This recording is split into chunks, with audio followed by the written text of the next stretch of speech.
lost inside a gentle tune. Hours blur and fade away, drifting through the digital. Yo. I don't know why I keep doing that. Like there ain't nobody in here right now. But what's happening, people, man? Like you said, man, it's Monday. You know what we do? Originator style over here on the 6 and K Live channel, as well as Mad Mike Sports channel. And today we got the originators lineup. Plus, as y'all know, the originators lineup, that is 6 and K Live, which is me. We got the Senator, Mad Mike Sports. And we got the journalist, Keyshawn Bland, in the building, y'all. What's happening? Hey, what's happening? What's happening, man? So we appreciate y'all joining in. And as soon as I make a joke about it, everybody shows up now. So you know what that means, Mike. You know what that means, Mike. It's time for the what?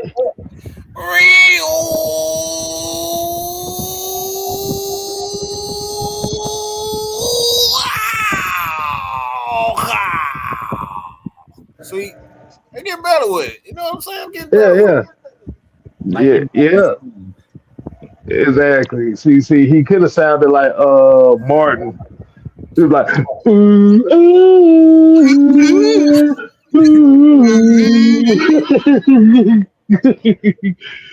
see, I told you, I'm stepping up and I got my tune.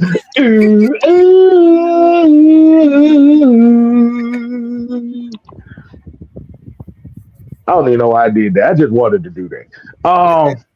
Everybody connect with that. Like if you don't connect with Martin, hey man, like you said, man, shout out to Daniel Berry Sports Highlight. Let's go ahead and do that. Let's see who else we got in here. We got John St. Clair in the building. We got Monte Carlo in here. We got Sherman Wood. We got the Madam Sonia in the building.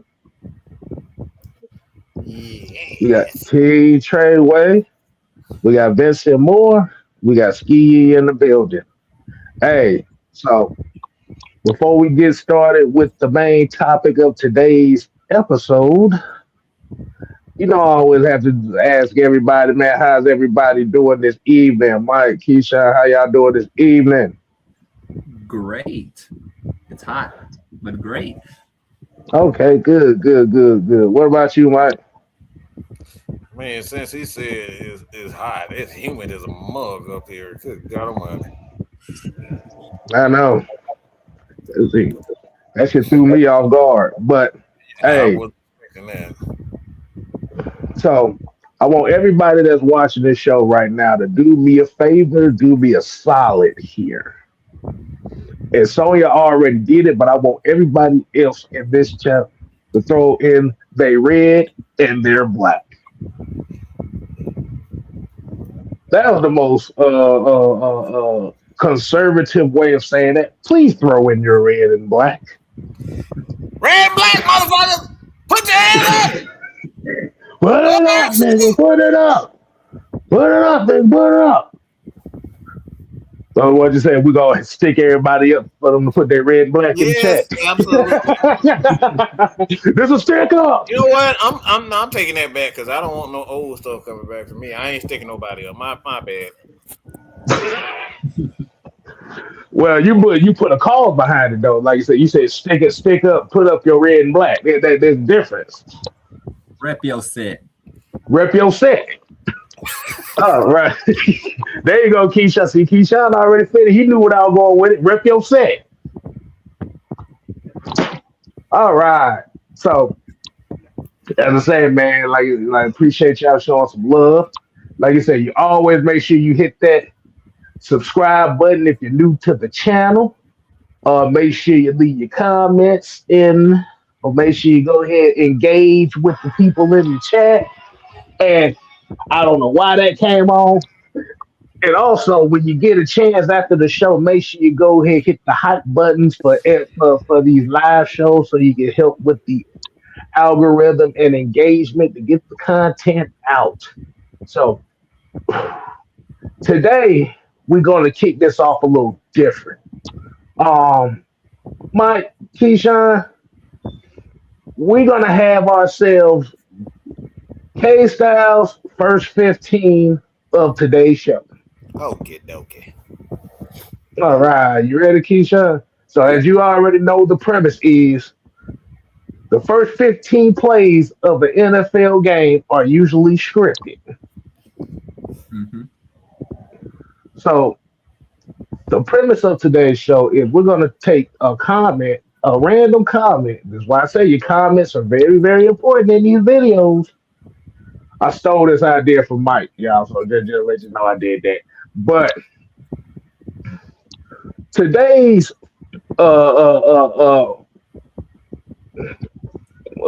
first 15, and it's going to be a play on words too because we're going to spend about 15 minutes on it. Let me go ahead and put it up here.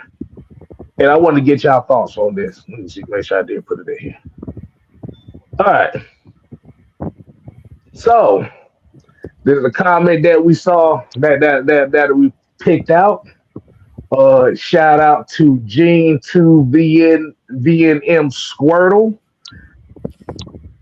Wow! Look at that.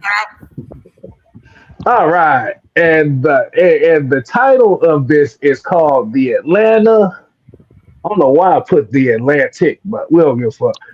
The Atlanta tight end duo weaponization. So Gene Squirtle here said, honestly, having players like Kyle Pitts and Hooper in those 2 and 3 tight end sets is going to be such a great thing. Hooper has shown to be at worst an above average tight end, and if Pitts get it all together, he can be an elite weapon. Someone is going to be wide open on almost every play with so many talents to have to contend with. Let's just see if the play calling and quarterback recognition falls in line with it.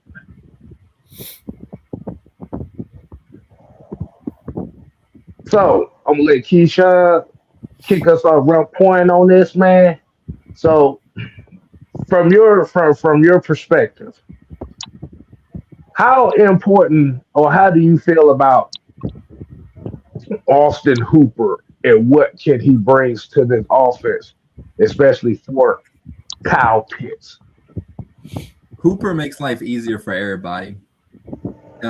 If we remember back in 16 all the way up to 18 or 19, we seen Julio. I mean, Julio was a monster, but he was getting open easily because Hooper was just taking up the middle of the field, just standing there, little quick little curl in the middle of the field, wide open, first down. If every time Matt Ryan needed somebody to throw it to, or Sanu, for instance, that too. Sanu was getting open because Hooper was just taking up two linebackers every time because you have to account for him being open. But now with Hooper being back, he makes life easier for the offense now because now you can line up Pitts on the outside, in certain situations, lining him one-on-one with the smaller DBs. And if he's double teamed or whatever by safety, then and a linebacker for whatever reason is on Drake in the slot or Branch, Hooper's going to be open in the middle of the field. First down's easy, easy 5-7 yards. So he just makes life easier for everybody, and he'll just keep the offense flowing. Okay. All right. So Mike, when you looking at this comment right here, and like I said, this was under your video talking about the tight ends.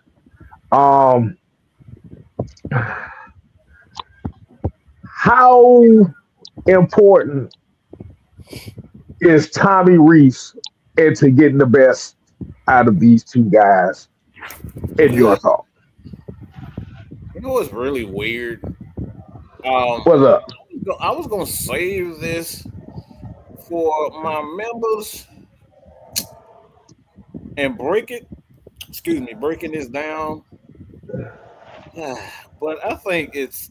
I'm gonna be real quick with it. I'm actually really. Yeah. No. Well, no. Like I said, you just leave a little spice to it. You ain't got to give everything away if you gonna do Yeah, that. I kind of wanna. I wanna give a. Like I said, I'm not gonna give everything away, but Uh, so.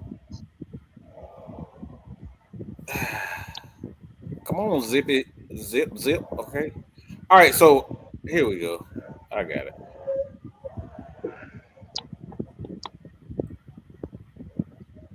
all right. So Shout out to. Go ahead. all right. So this is something that I like. This is just a sneak peek. So these are just this is how this is why I want to. This is how I'm saying. So I'm glad we kind of talk about this so people kind of get an idea of what I mean. So we talk about. All right. So ask the question one more time so people get. So I give people exactly How what how how important is it for Tommy Reese to get to for Kyle Pitts and Austin Hooper? I'm involved.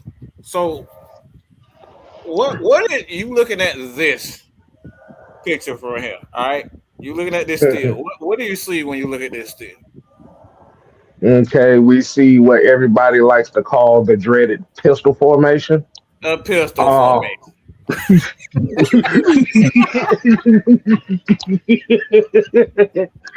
right. So when you look at pistol formation, how many people you see close to this the line of scrimmage? The Let me offensive. see. Okay. Goddamn everybody. That's what I was about to say. Goddamn Everybody in the everybody. damn line of scrimmage. Yeah, because if you look, you got the tight end two on the other side. Let me see, you go Yes. 1, 2, 3, 4, 5. So you got the tight end two You got who's Mooney. in line on the left on the left tackle. Mm-hmm. You got Kyle Pitts flanker from the right tackle off. And Drake in And motion boom. at the bottom.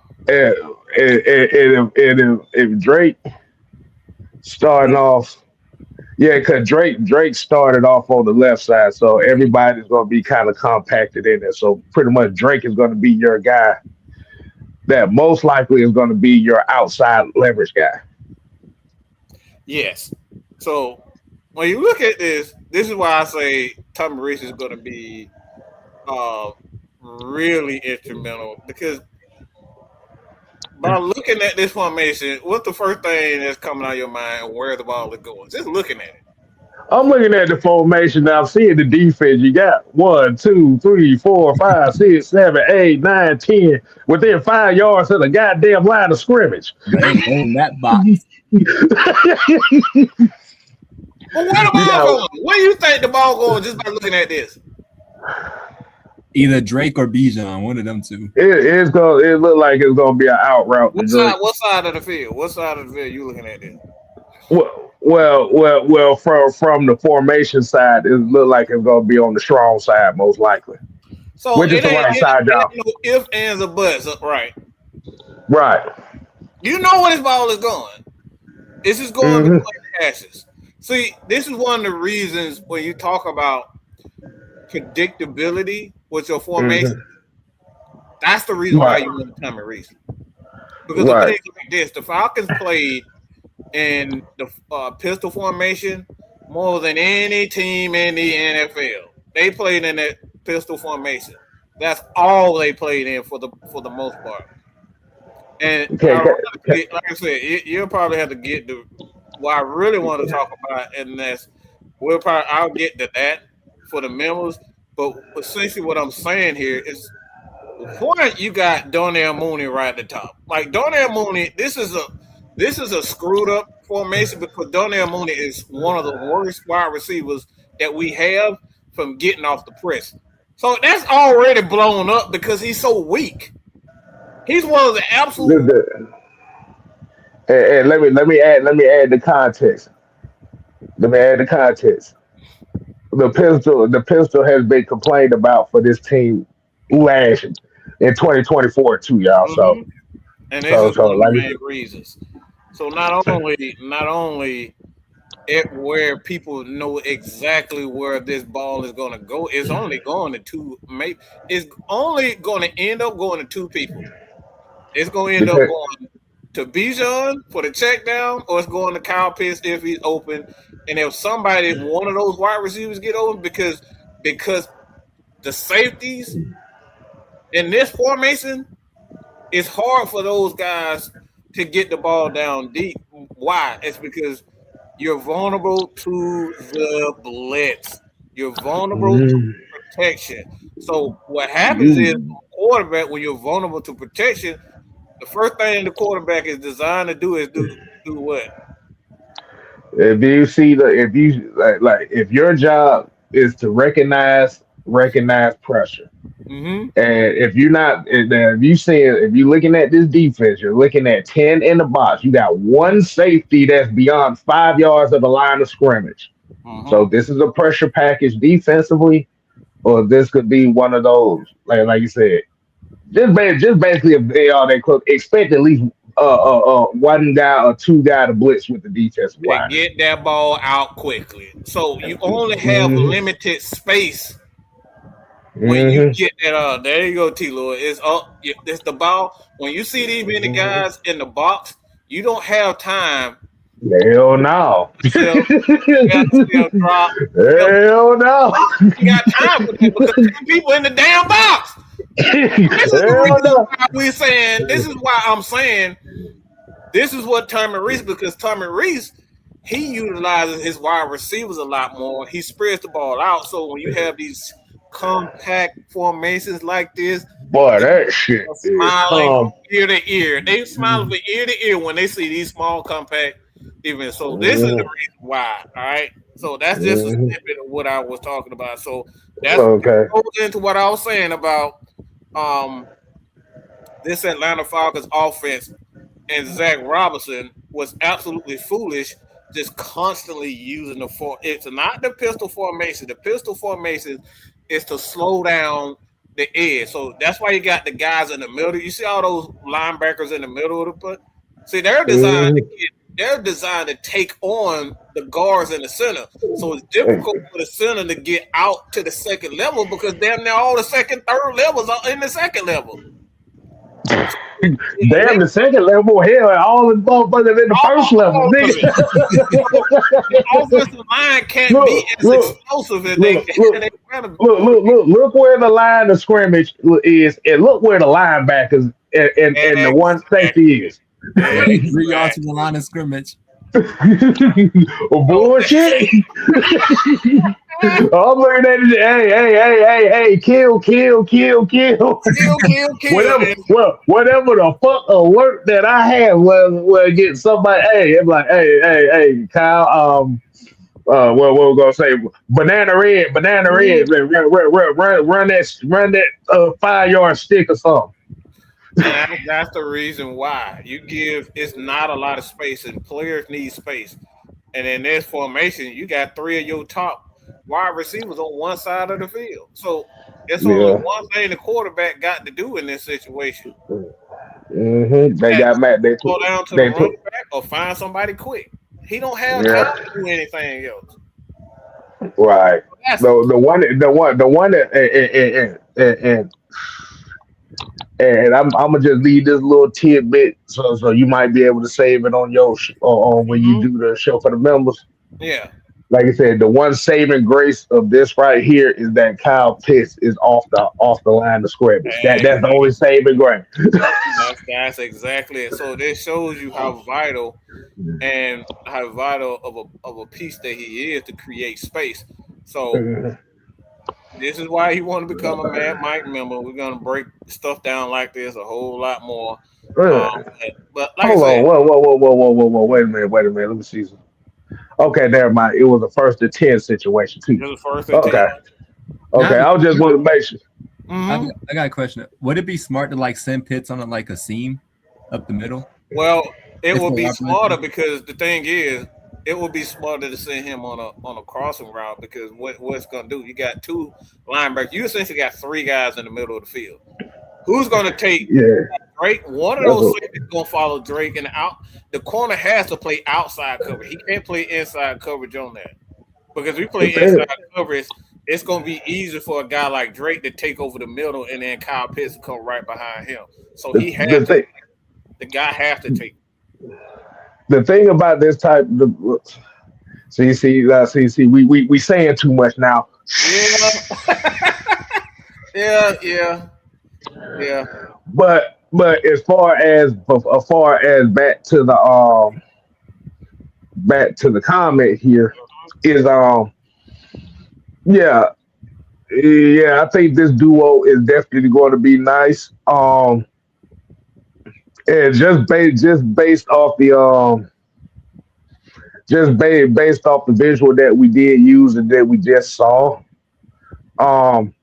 it basically, like you said, with Hooper being that tight end too, and knowing that he kind of have a little bit more of the versatility and is used to the system that's down here in Atlanta, it actually will bust that play wide open too, just for the simple fact that you do have that threat. Now, as much as we know about Charlie Warner, as hell of a blocking tight end as he is, he's not really a threat in the passing game. I mean, we have seen the visuals and we see the videos of them kind of implementing him more into the passing game than what Matt Robinson did. So we're gonna see how the shit gonna go. Yeah. But Chrome Heart said that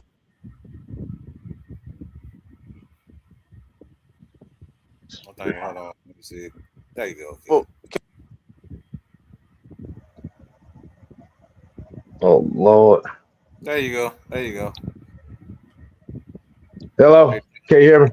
Yeah, K-Styles having some trouble right now, y'all. He'll be right back. Hold on 1 second. Let's throw that comment up real quick. It says this offense was suited for Mariota, doesn't fit Penix at all. Okay. My bad. Yeah. So the damn phone call came through on this thing and it threw my shit out of whack. But yeah, Chrome Heart here said that offense was suited for Mariota, doesn't fit Penix at all. No, that's not true at all. That's not true. No. The issue wasn't suited for Mariota. The problem was they relied on that one formation predominantly too much. Yes. They used the same plays out of that formation too. It was like Georgia Tech running out of the damn running the Wayne T offense. It's predictable. There's only so much you can do. Yeah. My thing was, and the thing is, the pistol formation is not an issue. Yeah. It's only an issue when you're trying to make it your primary formation. Exactly. Now, if you're running out of the gun a lot and you throwing elements of the pistol in there, see there, like you said, now you have what you will be. It will be a little bit better, and then also being able to mix in some of those 12 personnel, some of the 11s and stuff like that. Like you said, then the pistol will be more effective if it's used as a piece of the offense. But if it works as the main tail of the offense, it looks stupid.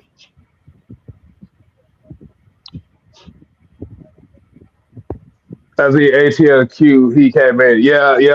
My phone got messed up there for a second. I didn't mean for that to happen like that. But get some of these comments. So Sawyer here said the play call is gonna be better because the offensive coach staff uses their tight ends and everyone in the offense. Let's see what else we got. John said that formation looked like the play caller was playing scared and conservative. Yeah. Exactly. Um, William Johnson here said, "Look how far he is in the backfield deep, and Robinson should not be that far back from the line of scrimmage. Defenses are able to keep everything in front of them." Well, Um, go ahead. um, that's not necessary. I would just say, for my opinion, that is like I said, that's the typical formation right there. But like Mike pointed out, that defense, you literally had 10 motherfuckers in the box. Yeah. You had 10 people in the box. They weren't And pressing you at all. right, Press the safeties. The safeties are way too comfortable in those types of formations because they know the ball coming out quickly in certain formations. That's the problem. Linebackers are so close to the line of scrimmage, they could say hi to Penix. Yeah. Like that, like that's the biggest problem with it. But again, the thing is, when you're that close to the line and you're not running routes across the middle, which they rarely, very seldom did, that becomes a problem. You can't have a guy with that big of an arm and you're not pressing the middle and you're not using different formations. They know exactly what's going to happen. hmm yeah, especially if predominantly if his throws is geared towards outside the damn nose. Um, let's see, but that's gonna end the first 15. Like I said, man. Let's get right into the main topic of tonight's episode. I think Mike, you brought this to my attention. Is the main title of the show is Jarvis Landry's bus label for Michael Penix and the history of the left-handed quarterback. So, you brought this to my attention, Mike. Go ahead and let the people know where are we taking this conversation to. Well, Mr. Jarvis Landry was at what we had Justin Simmons on their show, and Justin Simmons went on there and declared his love for Kirk Cousins. Said he was his best friend, and you know how I don't know how he is his best friend. They never played on the same team until they came here, but somehow that's his friend. And the Atlanta Falcons screwed him by drafting the Michael Penix and taking them off, quote, taking them off guard. And then he proceeds to ask Jarvis Landry, "What do you know about Kevin Stefanski?" And then Jarvis Landry, ironically, a guy that had some of his best season with Kevin Stefanski, went out and said, "Well, I don't think Kevin Stefanski is going to be very good." And then Jarvis Landry proceeded to say that left-handed quarterbacks in the NFL typically aren't good. They're a lot more busts of left-handed quarterbacks in the NFL. This is what Jarvis Landry had to say, y'all. And before we get right into that, Keyshawn, what's your thoughts on that, man? Well, I ain't hear from Jarvis Landry since he was in Cleveland, so I don't know what he's talking about. I mean, Kevin Stefanski got 2 Coach of the Years in Cleveland for a reason. They only had 3 losing seasons with him there. So, I mean, that should speak for itself. And he had about 50 of them different quarterbacks.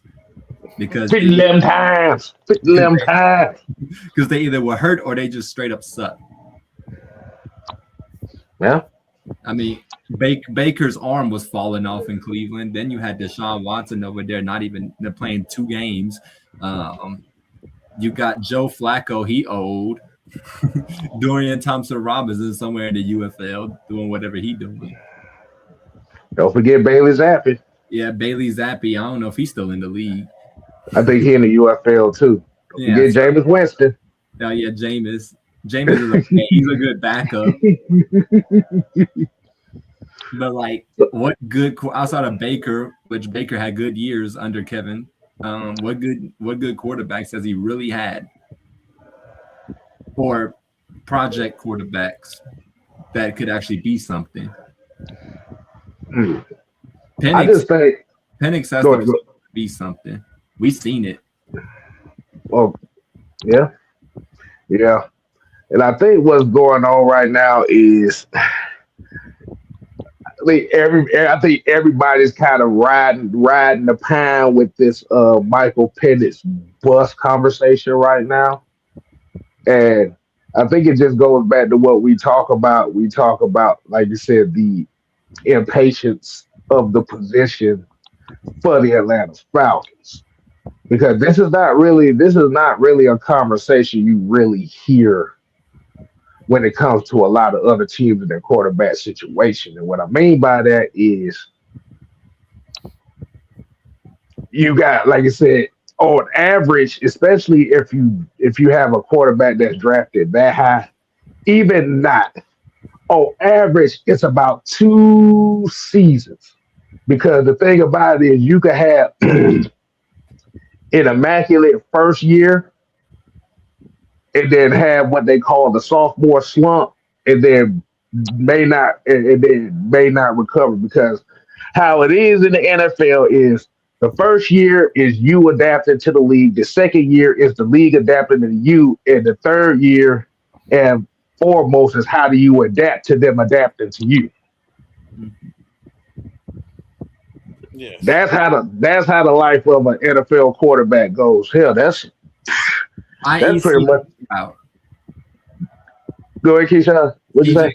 CJ Stroud's a perfect example of this right now. Immaculate rookie year, and then since then he just fell off a cliff. That piece of absolute crap in San Francisco is a prime example of that. Okay, that dude is fucking trash. Okay, he had no business getting no $20 million contract.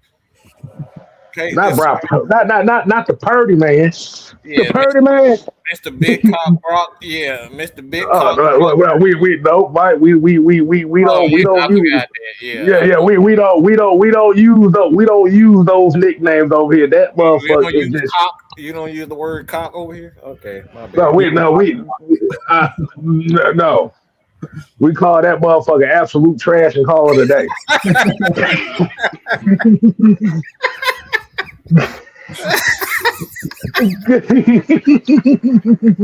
Yeah.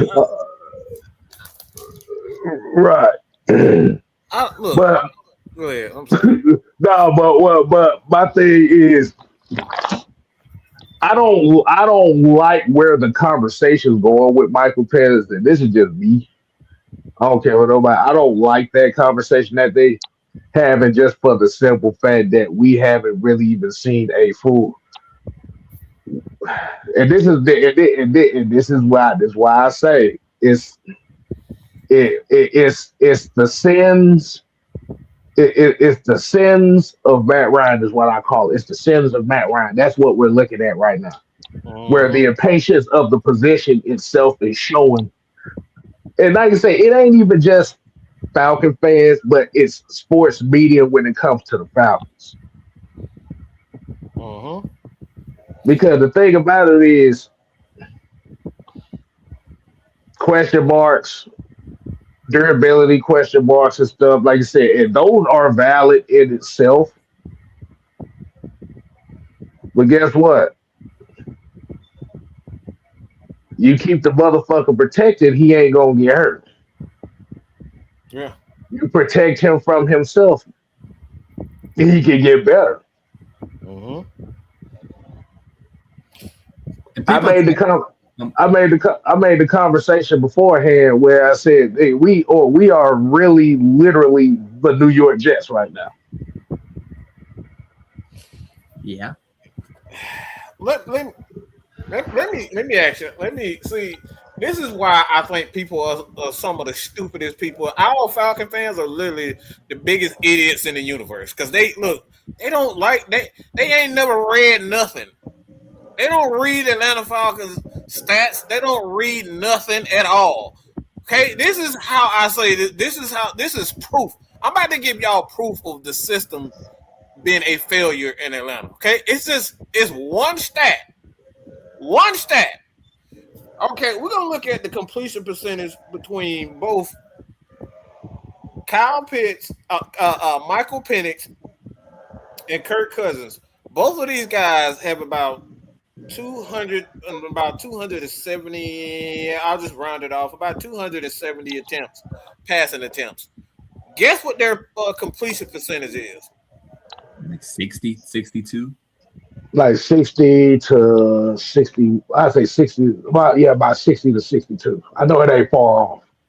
Both of these guys' completion percentage is about exactly the same. Michael Penix 60.1 and 61.7 is Kirk Cousins. This is how you know this is a system issue. These completion percentages shouldn't be that close if a quarterback was that much better than him. The completion percentage shouldn't even really be that. I said, for your NFL average, your completion percentage shouldn't even be that low. It should be anywhere from 63, a high 63 to about 65% is an average. That's where it should be for most quarterbacks. But the fact that the completion percentage of both of these quarterbacks, even experienced quarterbacks, is only 1% higher than Michael Penix. So when you look at these types of things, if the offense, we know ATL, the offense plays like absolute crap. Okay, we know that. But this is how I tell you guys. You look at how you can tell when there's a system problem when quarterback numbers are damn near identical in the offense. Mm-hmm. Both of these guys' completion percent is about the same amount of passing plays. And Kirk Cousins, the crazy part about it, he only played one more game than Mike. Right.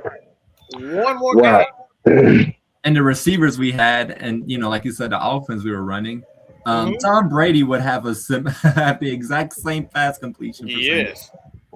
That boy Tom Brady told goddamn, but this is my motherfucking offense. Yes, he did. And he was proud. He said it. This is my motherfucking offense. Because if you paid attention to what was it, that Miami game, remember in that Miami game last year, that was the first game that Penix missed. And they ran the same exact offense with Kirk Cousins and blew out the water. And that was the same. And that was the day that Kirk Cousins said, "I'm not running this shit no more." Yep. Because it demanded a change. He demanded a change, which he has. And to be honest, you got to just give him credit for that. He has the cachet to do that. Mike doesn't have that. Right. And that's what Mike said himself was, shit, I'm running what I'm told. Like you said. He hasn't earned that cachet yet. No, so coach like Sean Payton would encourage him to cuss him out and tell him, "Hey, I want to run this." Yeah. Right. But that's what he doing. You got an egotistical Zach Robinson and Raheem Morris who wants stuff done their way. I want to read y'all something. I'm glad you said something because our little Indian Negro in our group put a comment from your boy Rocky. Oh, never mind. Rock Stupid. Rock Stupid. All right, I'm having a hard time. Rock Stupid. Okay, Rock Stupid had this to say. Let me just read this to you. Okay, he said, and this was, he said, I am so unselfish. It's more about the team wins. So for us, it's just like, how do we go out and be a better football team? And whatever that requires and whatever that means, let's do it. You don't even know what Sean? Nigga, that's like that. You might well shouldn't have said nothing at all. No, you know what the fuck you just said. He said, I don't know what I need to do. I'm just gonna go with the flow. Like, oh my god, bro. Like he's still on the same. No wonder he not the defensive leader over there. It makes sense. He's still saying the same dumb shit over there. He ain't learned nothing, yo. He ain't got no. So what you saying, Keyshawn, is that Raheem Morris is a fan of Queen of the Stone Age? He goes with the flow to say it doesn't matter with the flow mattering anymore. Zach Robinson said that he doesn't see a problem with the pistol in Tampa. Yeah, until Baker Mayfield cuts his motherfucking ass out. He said he just like Sean McVay, just with the pistol. Oh yeah. I saw that. I was like, this dude did not just say that. How you just not say? You're not saying nothing. Didn't he also say that? But wait a minute. Didn't he also say that he was going to turn Brock Purdy into an MVP caliber quarterback this year? Yeah. Yeah, that was it. I'm about to say, how the hell you going to do that on the defensive side of the ball? I don't know. You going to try and run Kyle Shanahan too? I don't know.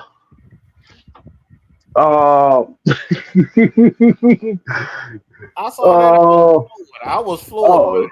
Okay, T. Lloyd said that he got to read what Alice Van Pelt said today. I haven't seen what he said today. But I'll let Mike go ahead and bring that up. See he can do that. But I just think the bus label for him is unfair and it's unwarranted, especially for the simple fact that last year three of his 6 losses, at least 3 of his 6 losses came in the fact where the team where he led the team to a possible winning drive with 2 minutes left in the game. Let's say we got Tampa. Who else we got? It was Tampa, Indy, New England.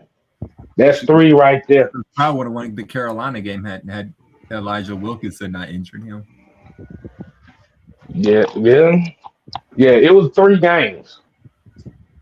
And remember, it was 3 games in a year that we was tied. It was a 3-way tie with an 8-9 record. Mm-hmm. So, in short, what Alex Van Pelt said is kind of tough to have a competition where both guys aren't competing at the same level right now. So it's hard. It'll come until it'll happen at some point. Mike has done a great job of getting himself where he is right now. Really impressive. But there's no competition until we can actually evaluate them equally. So it just sounds like Van Pelt is saying all that fuck shit y'all saying about Tua being the guy. Y'all need to calm y'all ass down with that bullshit, because until Mike is able to get cleared, he can't really show you what he is. He can't show them what he can do 100%. And the truth of the thing is, you got to let the quarterbacks win the job. That's it. You got to let them win the job, whether it be Tua or whether it be Penix. Do I believe that Penix will start? Yes, I will. But at the same time, you also have to look at a standpoint. You have a quarterback in Tua Tagovailoa who has a point to prove too, just as well as Michael Penix, who has a point to prove. And like I said, the thing about all that we can hope for, all we can see is they have to compete for that quarterback starting job. And I would rather it be either one of the two if they earned it. Mm-hmm. See me, ATLQ said it was the Jets game too. I think Kirk Man, we Cousins. got our that ass embarrassed. It looked like a damn elementary school team out there. Good God Almighty! was a circus. we had what's his, I forgot his name was. He dropped the punt at the 2. Who was that? Who was that returning? Agnew. That one. Yeah. He got cut right. Agnew. Yeah, Agnew got cut right after that damn game. That's the one time I agree with Raheem Morris. Cut him. Ain't no way he just dropped that. Just let that thing did. Exactly. Yeah, I forgot about Jamal Agnew, boy.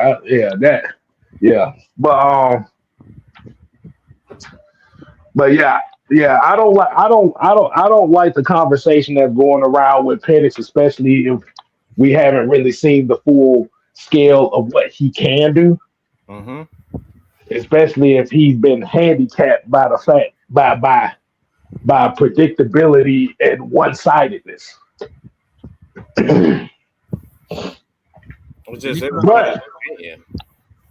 Yeah. He put up 200 on Buffalo. I know. Turnovers and 2 touchdowns. I mean, he made Washington look like they was a college team. Like these are the reasons why I was like, you put and the thing is with that, you took him out of the pistol. You took him out the pistol that game. To the damn pistol. I'm like, how the hell you do that? He made the defense look like some bums. That defense look like some bums. He did that. Let me ask y'all a question. And then we're gonna get to the second part of that topic too. Mm-hmm. Why did they wait until they was officially out the playoffs to get out of the fucking pistol? To save their job, that way they can do the exact same thing. Start running crossing routes across the middle with Kyle Pitts. I'm like, you son of a boy. We sat there and watched that game. Because I know a lot of times where y'all see the game, the game by game, y'all go to Coach Unchained and really watch those games like that. And most of the time, we'll be having our own little game session as well, boy. When we saw them crossing routes with Kyle Pitts and Dre Leonard, Mike, Sam,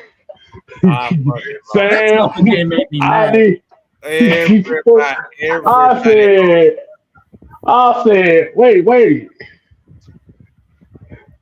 minute. Y'all running curl flats with Pitts and Seals? Man, look. We running levels out of the outfield. I'm like, wait a goddamn. The wheel routes with Kyle Pitts. I was like, what was this that the whole time? I'm like, all I remember is call that. Call that. That was the game where the infamous call that came from. Like, dude. Now you want to run levels. Now you want to run that. I'm like, this. Oh my God! I lost it. I said, ain't no way we doing this. No way. We were running power schemes. It's like they brought out the part of the offense that they should have brought out from the get-go. And I don't want to hear about, well, Penix doesn't like running anything outside the pistol. Bullshit. I'm the head coach. You run what the fuck I tell you to. But they did it under Pitts too. That's why I was saying you go back and watch that Washington game. They were running the same concepts and decided to stop it after that game. I'm like, they did it his rookie year. They did it in rookie year too. The game against Tampa, boy, he caught like 3 fucking touchdowns on. He had a huge game. What they say? Well, games in Falcons history. Shannon Sharp hasn't done, or like something that hasn't been done since Shannon Sharp. That was the type of game. But So what you mean to tell me is when he had an semblance of being versatile in his passing, that they handcuffed him to be basic. Man, look, Yeah. the Falcons had one of the worst under center percentage in the NFL. Look, we gave Arthur Smith a lot of like flack, but at least he tried different stuff. He didn't know how Exactly. Freaking. he just didn't know how to get the best out of his wide receivers. Yeah. That essentially what did him in. Yeah, he didn't know how to get the best out of his wide receivers, but having Pitts and John Smith for 700 yards apiece, Good. you know how to get them tight ends the ball. Tight ends and running backs and offensive linemen. That's his game, and that's all.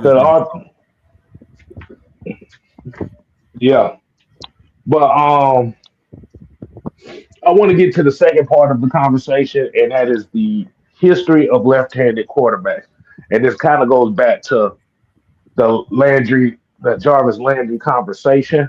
I think you had told me um, that he said that the history of left-handed quarterbacks is very, very, very, very slim to none. You have a high failure rate with left-handed quarterbacks. Now, I got to ask you this question.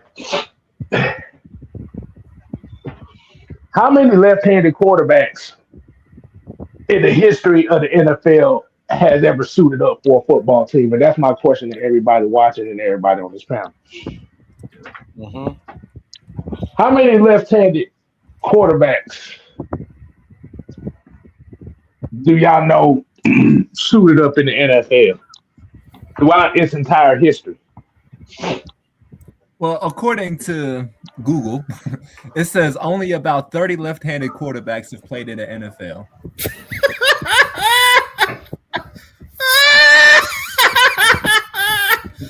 Oh, that's funny. Hold on, say that again. Say that one more time. Only about 30 left-handed quarterbacks have played in the NFL. Lord. John said it's gonna be fun beating the crap out of Tampa this year. Floyd said you got to develop these guys now. Yeah, Benson, Drip. Yeah, special teams did fucked us up a lot. Well, T-Lord, he was just talking about, his defeat, but that's something that he's talked about before. Yeah.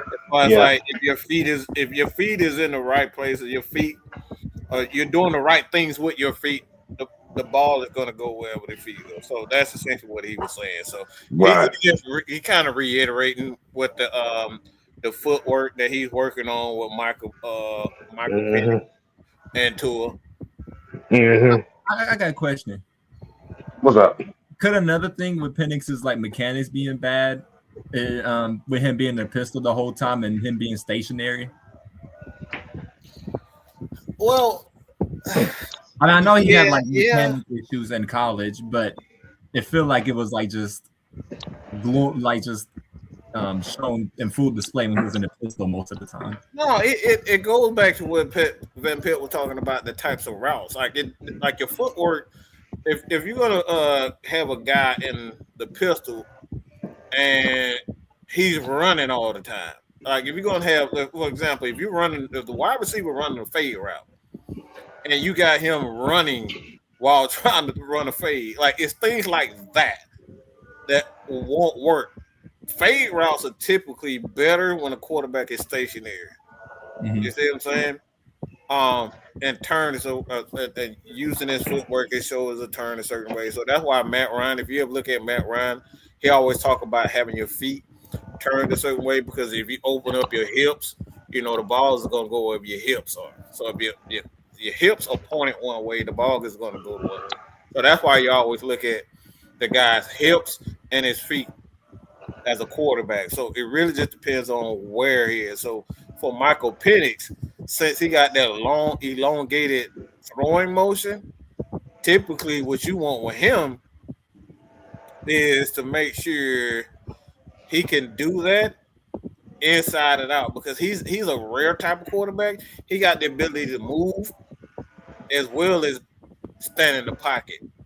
So you want to do a multitude of things to keep him quiet, to keep him comfortable. So whatever it is he's doing well that day, you got to run with that, and that comes with knowing your quarterback and knowing what types of plays that get him calmed down. But like that's the thing. If you constantly got him in the pistol running the exact same plays, that's not going to get him comfortable.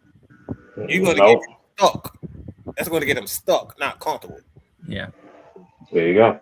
And I don't think necessarily, and I know you were saying for the context of the point there, so I don't think he necessarily has an elongated throwing motion. I think just because he's left-handed, it looks awkward. It looks awkward to the average football fan. And like you said, that's kind of long arms. That's the yeah.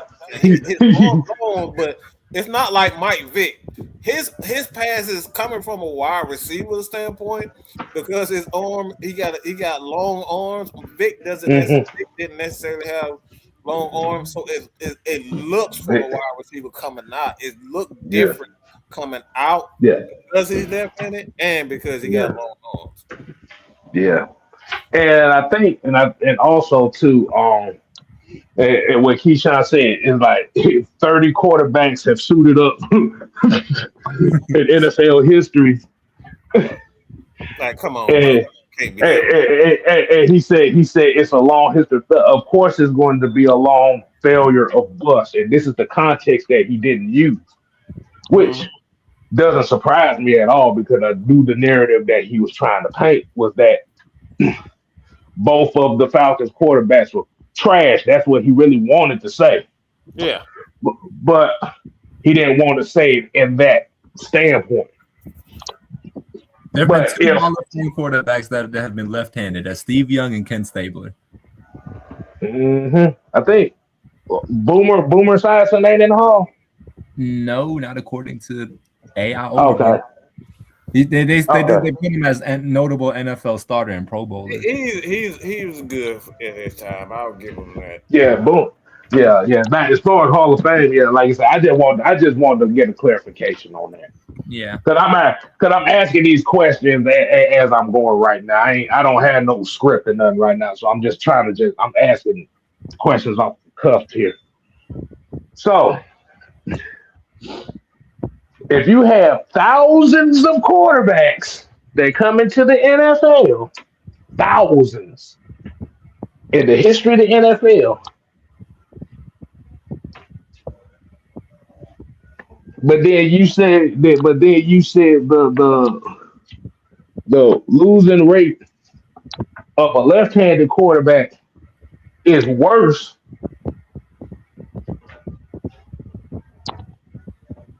I'm like, dude, you talking about 30 quarterbacks.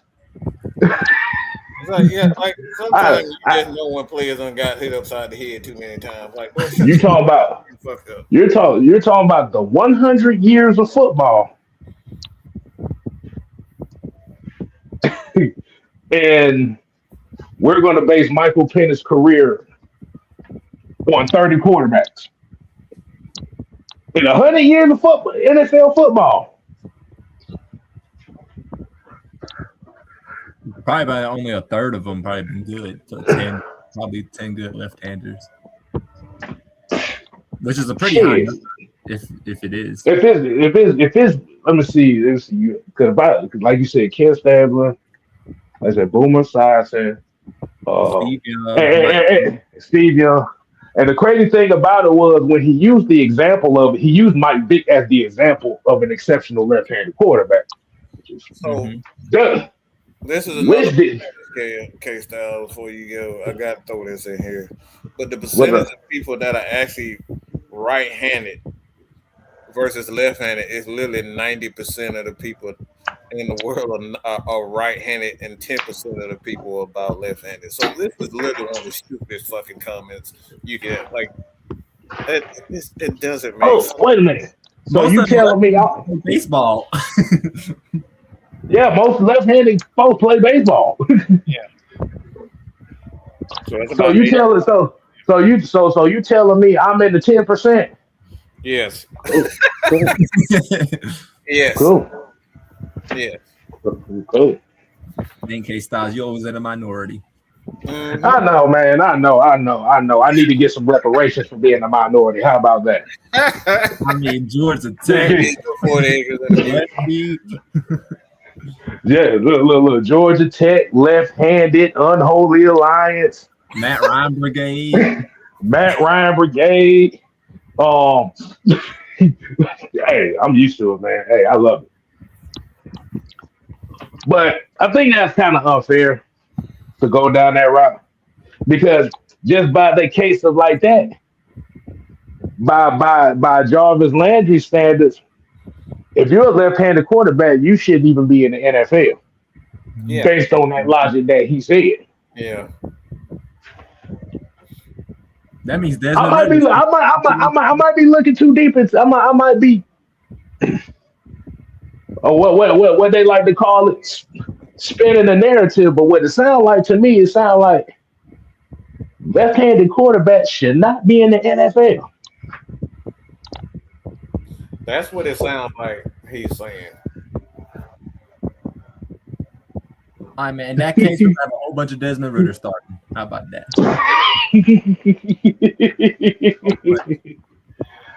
Hey man, hey, look, we still gotta have that shit. We still gotta have that conversation. That conversation about that.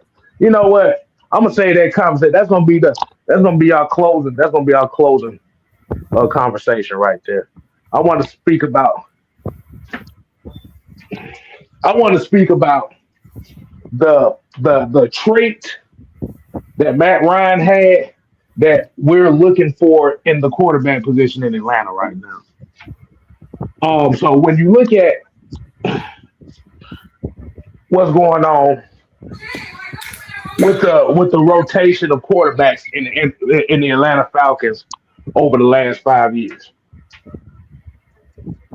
we ain't even gonna say just the last 5 years, but we just gonna talk about just in the history of the team itself, in the history of the Falcons franchise. And this is my point right here. I think Matt Ryan had that one trait that a lot of quarterbacks that played for this franchise lacked. And I think this is what a lot of people are kind of looking for. What do you think that trait is, Mike? Hmm? I said the Matt Ryan's main trait that's missing from the Falcons quarterback situation right now.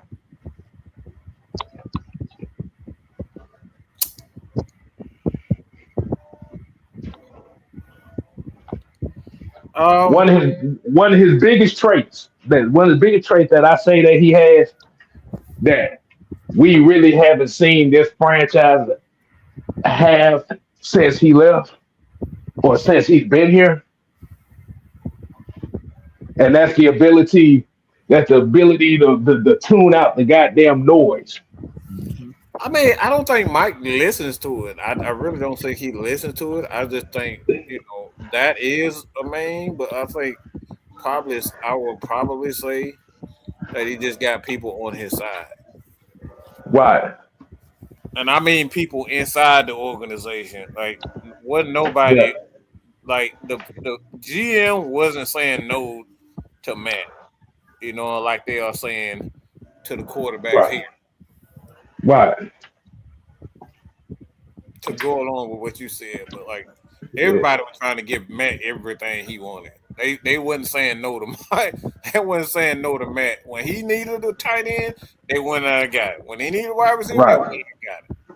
Right. So, But what I'm talking about with the outside noise is we're talking about the media noise. We're That's talking about the rare, fans. though.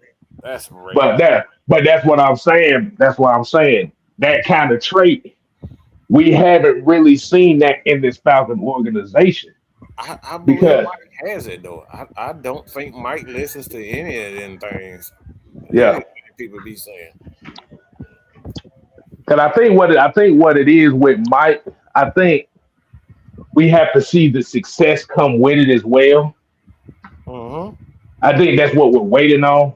But just as of right now, just as right now, that's kind of what's been missing out of that quarterback room for a long time is having that quarterback that knows how to tune out the bullshit I from the mean, outside.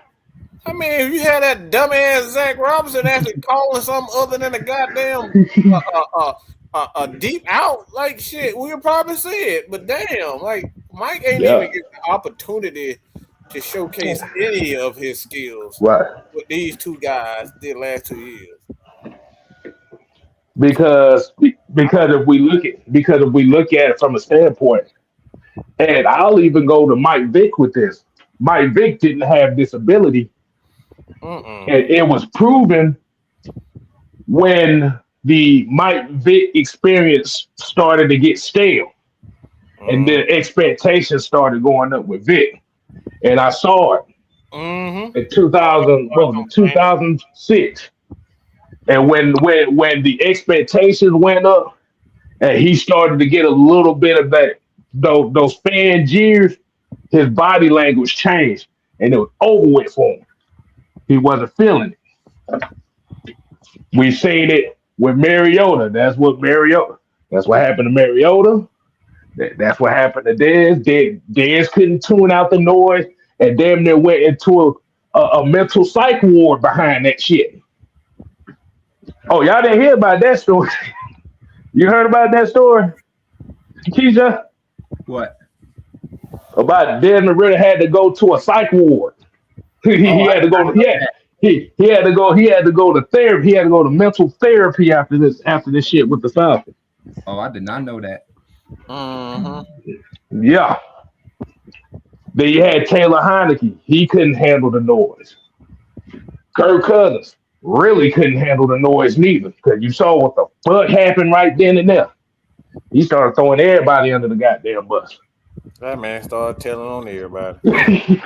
As soon as he got one piece of as long as he got one piece of that, boy, he started throwing everybody under the damn bus.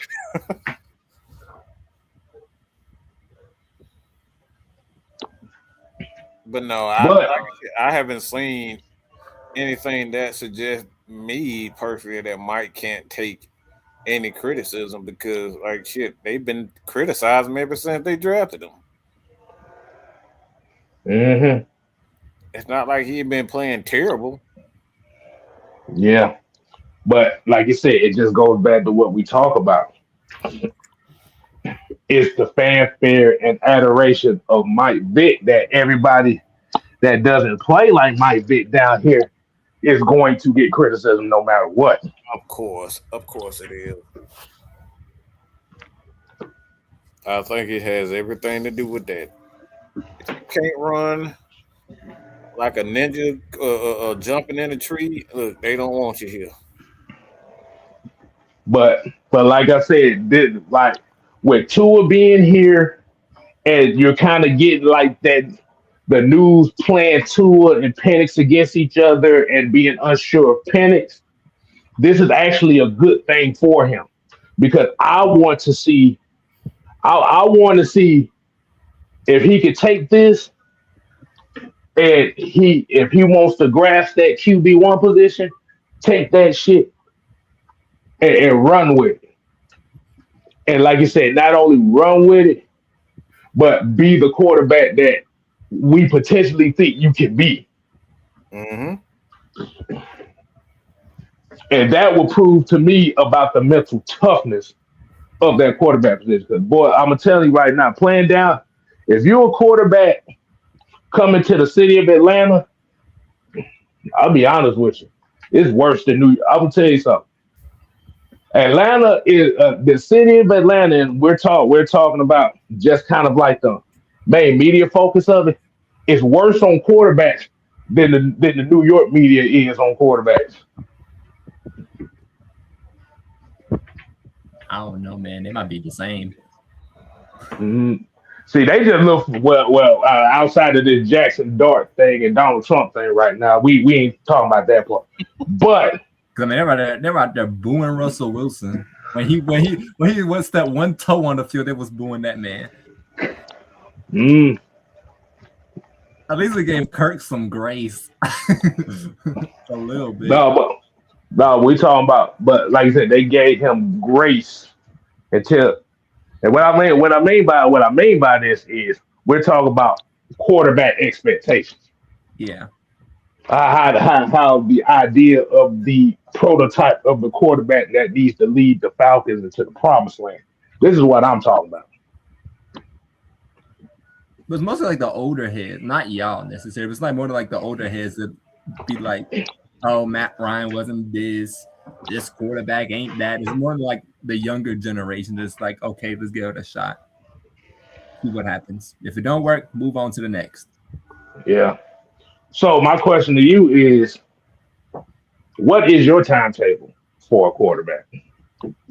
Mine, depending on like your coaching situation and your roster, like right now, Falcons have a good coaching staff, and a good roster on paper. So for my timeline for Penix would be 2 years. But if it's like in developmental process, you have a horrible coaching staff, your offensive line suck, your defense suck, just the whole team is straight up garbage. I give it a good 4 to 5 years. So it's basically a whole rookie contract to figure it out. Oh God. I shouldn't have said New York. Yeah. I feel like that's fair. But like John said, yeah, only 30 left-handed quarterbacks can suit it up, and we got 2 of them. Ain't that a bitch? Mm-hmm. And we had in our history, we had 3 of them. But the biggest issue is that I just think people are just fucking stupid, and they don't realize how fucking stupid they are because you say things that you really did not research because you're emotional for whatever the reason is, and usually it's due to you feel like somebody did you wrong or somebody you love wrong or somebody you like wrong. Right. There's no reason to sit up here and say Michael Penix is a bust because he's left-handed. That's the stupidest shit you can ever say from a player standpoint. I would say, yeah, he's a like when Kirk Cousins is literally having the same. Well, he literally had the same numbers as Michael Penix did last year, and we're saying with a straight face that this team. Like, this man is a bust because he had the same numbers as Kirk Cousins. Like, what the fuck are you talking about? Did you even take the time out to look that he had the same yards and less interceptions than Kirk Cousins before you open your stupid ass mouth? No, you didn't. That's like saying Russell Wilson is a bust because he's washed. Like, what are we talking? Like, it doesn't make sense. Like, I don't give a fuck if you play. Look, bring that son bitch over here. I would cuss his stupid ass out for saying that stupid ass shit. That's some stupid shit to say. To say Michael Penix is a bust because he had the same numbers as Kirk Cousins last year. What the fuck are you talking about? That means Kirk Cousins suck too. But you that shit because you don't like Michael Penix. You don't like Kirk. You don't like Kevin Stefanski. This is shit why man might get fucking. This is why y'all hear me screaming and yelling because the shit that you say is fucking stupid. And we give ESPN a lot of like flack and stuff, about them like disrespecting Atlanta sports in general. But they haven't even called Penix a bust. They just called him a question. Nobody has said that because we don't know if he's going to be the guy or not. Nobody knows. Yeah. This dude literally just won the fucking Super Bowl after 7 years. Hey? Yeah. Who is that? Who am I talking about? Are you talking about Sam Darnold? Why are we talking about Michael Penix being a bust after 4 years? What are you talking about? We look at Joe Montana after he sat on the bench for 2-3 years in San Francisco. Oh, you talking about Steve Young? No, Joe Montana sat on the bench too. He was an immediate starter. Oh, okay. Aaron Rodgers did too. Aaron Rodgers, we saw Steve Young, both of those, all these guys. Tom Brady. How are you a football player and you don't know the basics? Like, you just out here running your head into a wall. Jarvis Landry. Like you making it obvious that you stupid. I think it more so comes down to the fact that you remember it, Jarvis Landry was one of the main guys who That was was saying that he said that he had a big issue with Kevin Stefanski because of his personality and stuff like that. because a motherfucker don't like how you talk. Bitch, you had some of your best years under Kevin. Like this is why, like I would want to kick him in his face. You had some of your best years, and the first thing you can say is, "Well, I don't like how he talked to me." Hey, if you will get your big ass I mean, if y'all don't believe me, he actually did say that. That was kind of because he was like one of the first like football players that got interviewed after. I guess they were having a conversation about when Stefanski got hired with the Falcons, and they asked him about how Kevin Stefanski was, and he basically alluded to the fact that Stefanski is a type of coach that really doesn't get along with a lot of his players based on how his tone is and how his personality Who is. that sound like, K Styles? A guy don't won by goddamn 5, 6, 7, 8, 9 goddamn Super Bowls on it. Then they say the same shit about Bill Parcells. Then they say the same shit about Bill Belichick. Yeah. What are we talking about? I want my head coach to be a little jerk. They ain't talking about, oh, why are you talking to me? You're a jerk. It's football. It ain't supposed to be nothing. If your coach ain't cussing you out, that means he don't love you. He don't love you at all. Wait a minute. So what you telling me is that motherfucker wanted Zaboomer food ass goddamn coaching staff. Listen to this. Hold on, Keisha. This is how bitchified these players are. I'm about to. Y'all remember this? You remember what Baker Mayfield said? Why he don't like Kevin Stefanski? Oh yeah, because he said he didn't hit him up after he got traded. He didn't call him. If you don't sit your punk ass down somewhere. And So then now I got Jarvis Landry talking about, I don't like his personality. He won't talk to me. Oh my God, bro! Like, so now I got another question. So is this Kevin Stefanski thing? Is this really is this reputation thing just based solely off the fact that he doesn't do what people want him to do? yes. Look, we go back to his last year in Cleveland. Everybody's saying, start your door. He started Joe Flacco, then he started Dylan Gabriel.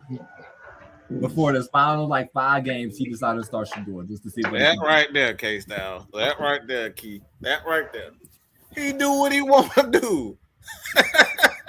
He do it his way. That's the problem that they have. Y'all can't rub his. You can't rub his belly and feed him a meal and take him out to a bigger one of those damn not commercial, but them damn Welcome to JetBlue flights.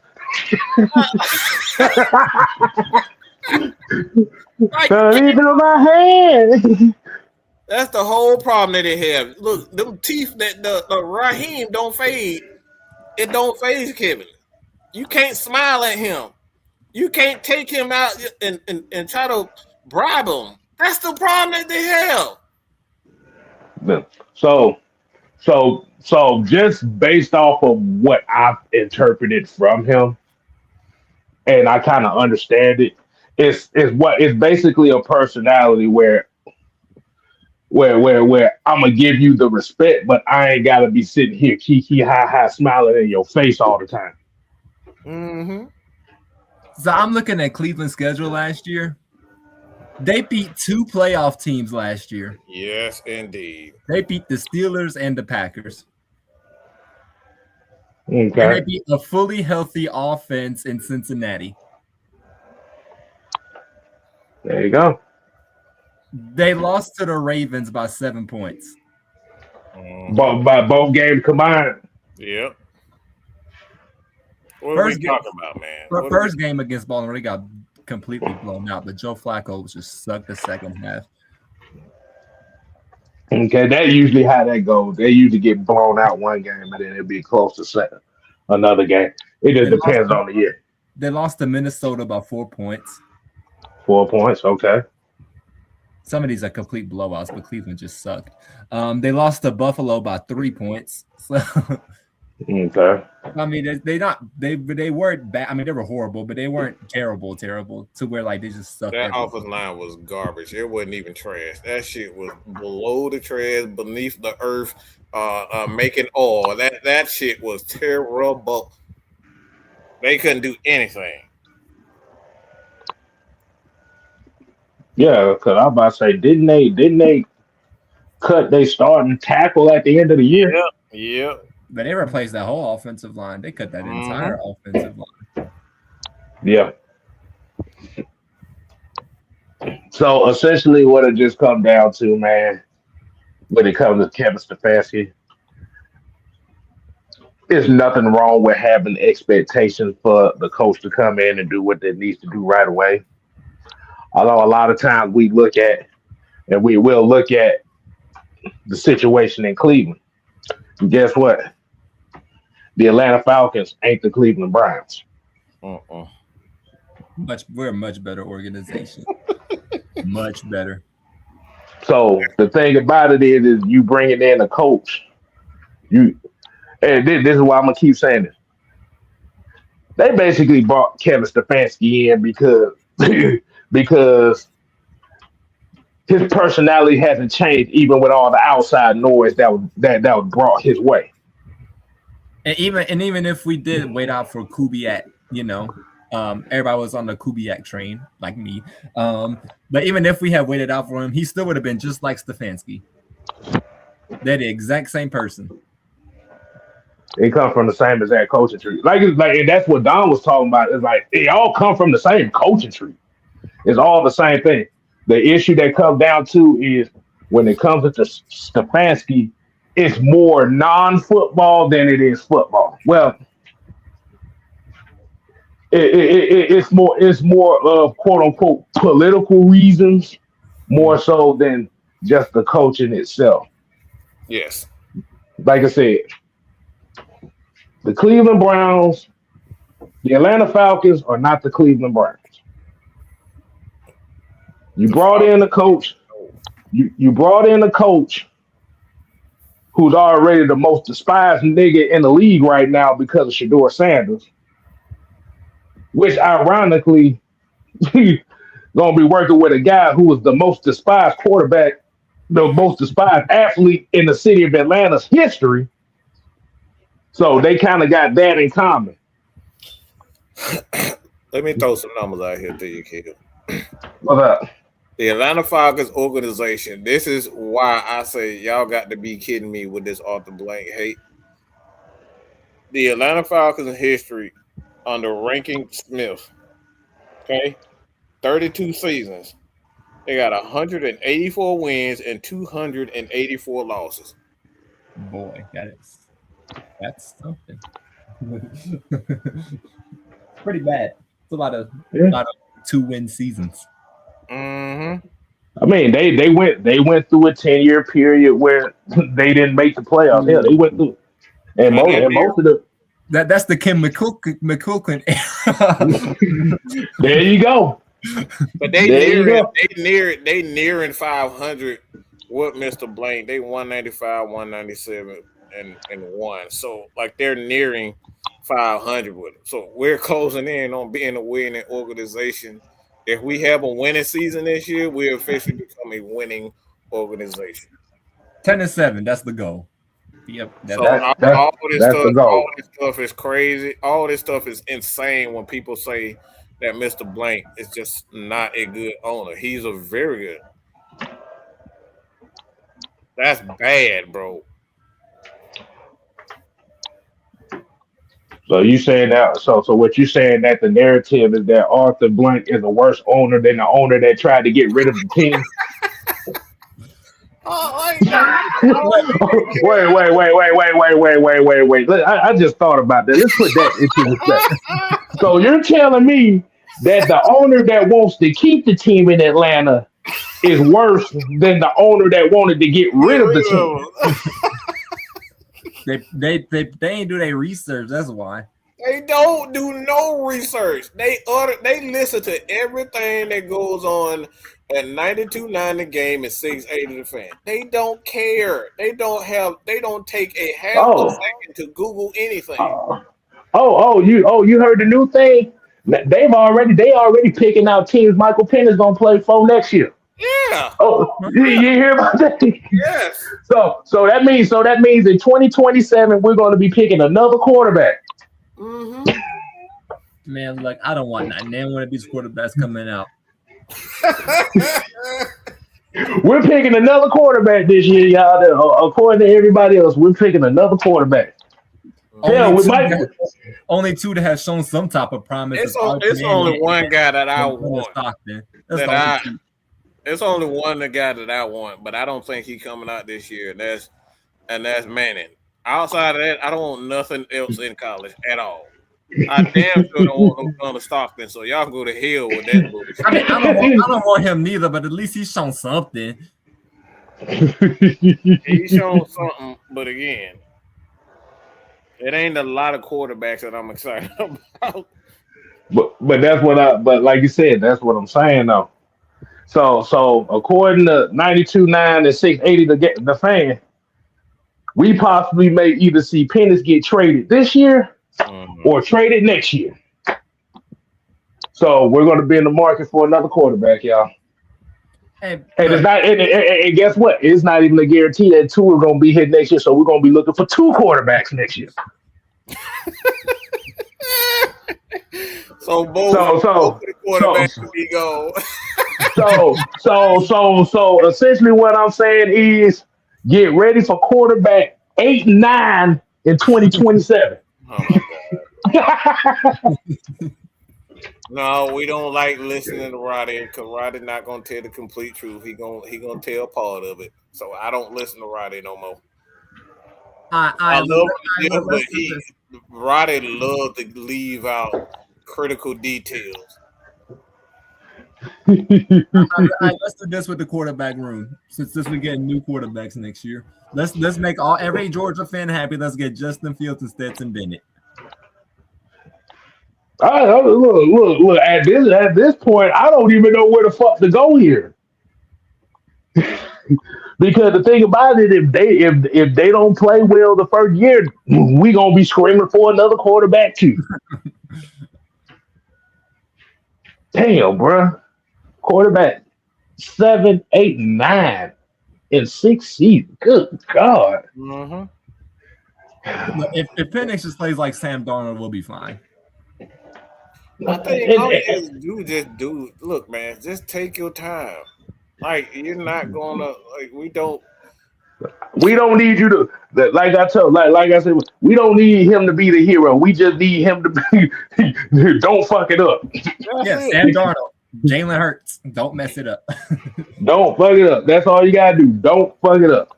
You ain't gotta be the hero. You're not Patrick. You had 200 and you averaged 220 passing yards a game last year. Keep that. You can keep that pace up right there. Just don't fuck it up. 220 is the new 320 in this generation of quarterbacks.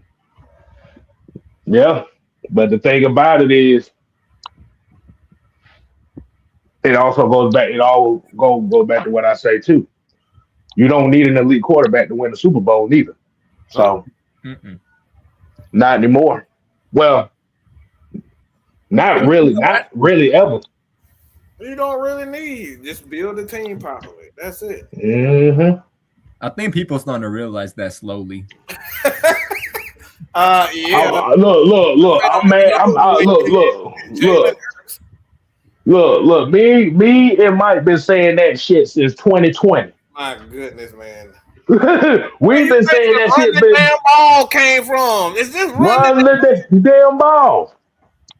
Do I need to remind them why do I need to remind them what running the damn ball means? Yes, please. I think Howie Roseman was listening to you and Nick Sirianni. I think they were listening to y'all. I probably did because for some reason, the reason why I stopped doing like scouting prospects because it seemed like the Cowboys was always picking all of them. So I stopped doing all that. And the So Bills. and the Bills and the Eagles, you already know. But the mindset of running the damn ball really just was a callback to balanced football and having the mindset of I'm going to take your soul on the field, offensively, defensively. The most physical teams are the ones that are consistently winning. When you run the damn ball, you're being physical. The problem was we got so much pushback for having that type of mindset that everybody wanted to throw with the damaged ball every game. And now they realizing that throw with the damaged ball is slowly, like you said, is slowly fading away now. Slowly down. It's because these quarterbacks just ain't as good as they used to be. Well, they good enough. The problem is that they just not being trained properly, and it goes back to college. The bad part about it is their reliance on them too much as well. Because like I said, even when Kansas City was winning the Super Bowl with Patrick Mahomes, what was going on in the Super Bowl? They was running the damn ball. And when they couldn't run the damn ball, they got blew out in the two Super Bowls they played in against Tampa and against Philly a couple years ago. The Philadelphia Eagles won a Super Bowl in which his quarterback was one of the third worst passers in the league, yards wise. The fat people falling on you for and a quarterback that can barely throw for 3,000 yards.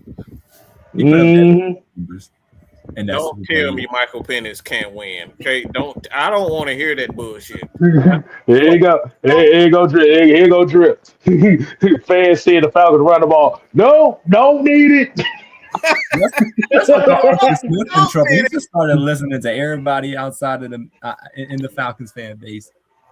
Bijan Robinson getting the ball too much. Why Drake London and Kyle Pitts not getting the ball enough? Why Drake getting the ball I too remember much? that bullshit. I remember that bullshit. People was really pissed off with Bijan was getting. I was like goddamn AP and OJ Simpson and Jim Brown, like all those guys never exist. I'm like, bro, what are we talking about? The problem is the constant need to find something wrong with something. Fantasy football, that's a major problem. Fantasy football and gambling. There you go. There you go, Keyshawn. You just gave the main reason right there. It's the fantasy football mindset. See, if we look at an offense where we see, because I remember 2023 happened. I remember that shit when 2023. And this is where it became noticeable. Because remember, Bijan was getting the ball a lot first. By week 4, and this is where the wheels fell off. And ironically, this is where the wheels fell off. By week 4, the talking point was, we don't like Bijan Robinson getting the ball too much. Where's Kyle Pitts and where's Drake London? Guess what happened week 4 that year? And I think that was against the Lions. They tried to force the ball to Kyle Pitts and Drake London. And we lost momentum for that shit. I think that was Jacksonville. Might have been Jackson. No, that was Detroit. That was Detroit. Yeah, that was Detroit. Yeah. Jacksonville is where it got worse. I remember Aiden Hutchinson said they was expecting them to run the ball and be aggressive. And then that's when that Jacksonville and then that's when that Jacksonville debacle happened. And the fact that it was on Nickelodeon too made it even worse. But I don't want to go down that road again. But what's happening now is the shift in football ideology is where the quarterback's importance to be elite is dwindling, like you said, based on the simple fact that these quarterbacks coming out of college and are not properly, trained into the art of the position. Yep, that's the Bro, fundamental of the position that they losing. I bro, when think. you got go Go ahead, go ahead. ahead, go ahead. Yeah. No, That's go it. ahead. When you got Mike McCarthy had to come out and say Boy, I can't that believe you say use that too. let me tell y'all how bad this is. Put a one in the chat if you want to know how bad this quarterback shit done got. Because he literally said that. Like this is a Put a one.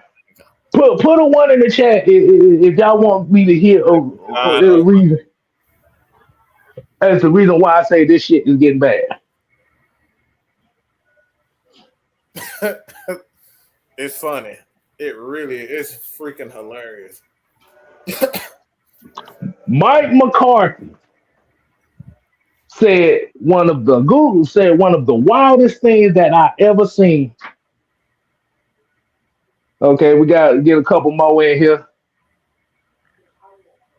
BP said I'm good. This dude, Mike McCarthy, said when they drafted Drew Aller that he had to completely scrap everything Drew Aller learned up until this point. Everything. They And to add on, scrapped everything. and to add on to that point, if teams now feel like their quarterback just isn't it, they might just start drafting them earlier and let them sit for 1 to 2 years behind that bad quarterback that they have. That has always been that. That's always been the way that they've done it. Going back to Montana, Mm-hmm. that's That's always been it. That's always been it. I think people got spoiled of the Matt Ryans or the Cam Newtons, and the Peyton Mannings where they I just mean, came out. even Mike Vick. Mike Vick was like he didn't start immediately. Like that's yeah. always been the It, case. it really came down to that Matt Ryan Joe Flacco year. Because they were really like kind of like the main ones at that point in time who started day one. But Russell Wilson too, because he there's a gave up but that. with that. There's a but with that. But those guys All were right. for the fought like that. It wasn't like it's like Peyton Manning, Matt Ryan, Joe Flacco. Those guys were like 4-year starters in college. So Mm-hmm. they wasn't one of these college guys that start for 2 years or start for 2 years. They start for one, they sit for a year, they start for 2 years, and they only got 2 years of experience. Like Matt Ryan and Peyton Manning, these guys came from college, 4 years of experience. There's a Mm-hmm. major difference in what quarterbacks are doing now. So now you're seeing juniors who essentially, like, let's be real, a lot of these juniors, Justin Fields, they've come in the NFL with literally 1 year under their belt.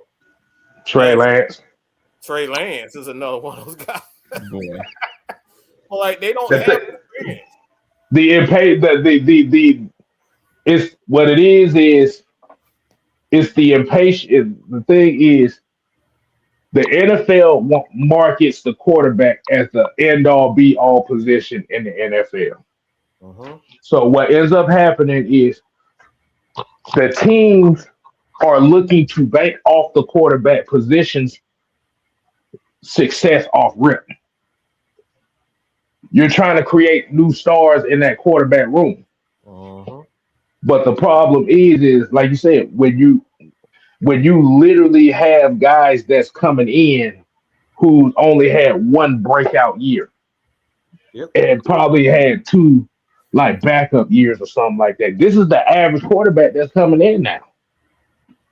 Like you Mhm. said, you don't have those those quarterbacks that had 4 years in the same system at college. Nope. You got guys that may have 3 to 4 years of experience as a starting quarterback, but they transfer 2 to 3 times. So they Boy, transfer please. they're transferring to schools that suits the style that they want to play in, RPO.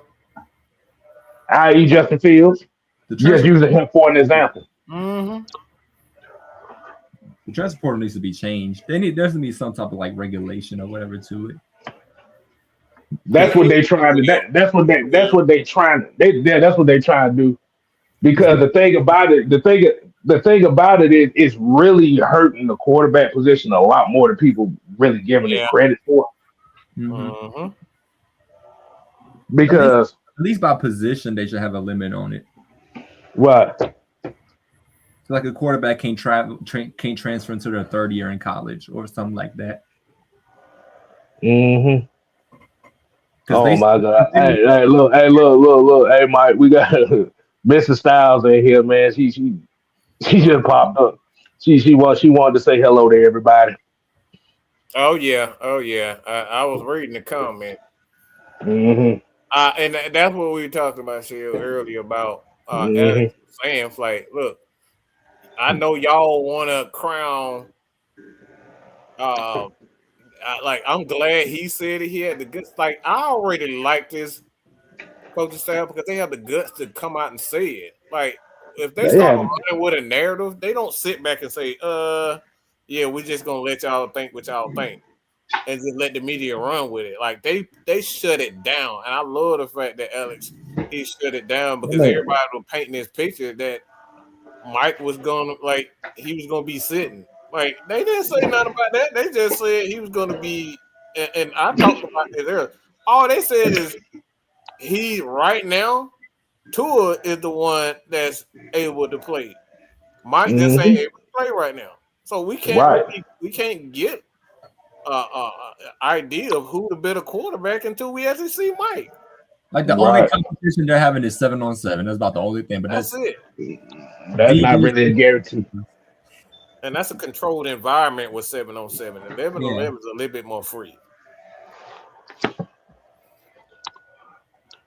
And my thing is, let the quarterback position play itself out. Mm-hmm. And that's how they're going to look at it. Like I said, they want Penix to start, but I don't think they're going to jeopardize. Let's just say that. Let's say Penix is not ready by the season start, and let's say the Falcons start off 3-1 or something like that. This is not going to be a situation where they're going to tell him, okay, all right, Mike is good now, throw him in there. Mm-hmm. Bullshit. Penix gonna sit there and watch Tua cook. You gonna sit there and learn, nigga. That's gonna be the exact conversation. Nigga, you gonna sit. Take their time. I just exactly. It just come down to take their time with it. I think Mike is. I don't think it's about. I mean, I can say sit down and learn, but I think it's along the lines of sit down and learn and just wait. Like don't rush. The Falcons already in a critical situation when it comes down to the quarterback because it's not a lot of good quarterbacks coming out. Okay, that's one. So Falcons aren't in a rush to go and get somebody because if they was in a rush to go get a quarterback or had an idea of that guy, they wouldn't have brought Tua in. They would have let Mike look like absolute trash and throw this season in the garbage, but they didn't do that. Nope. They said fuck that. We tried, like you said, that Tua was an insurance policy and a proven guy. Whether we like it or not, he's proven and he has led this league in passing. Mm-hmm. Look, we know what Tua's going to do. He's going to get the ball out quick and he's going to be accurate. He's going to have his CTE moments. That's what you're going to get. Mm-hmm. You got to protect his ass from them CTE moments now. They got to. Running Look. Bam Bam don't need to get hurt right now. No, Bam Bam don't need to get hurt right now. Absolutely not.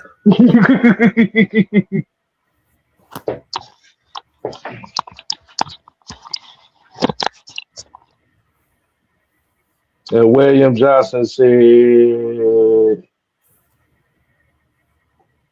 okay, I guess he talked about Penix. He said, I don't think he listens to all the yap. Just look at how he talks with the media. He's cool and calm. And yeah. And we've seen that. And he said Desmond looked like he was about to crack in front of the media. And that was Desmond's biggest issue right there. That was Desmond's biggest issue right there. When the support turned into disdain, mentally he couldn't handle it. I And that's think one of the go think ahead.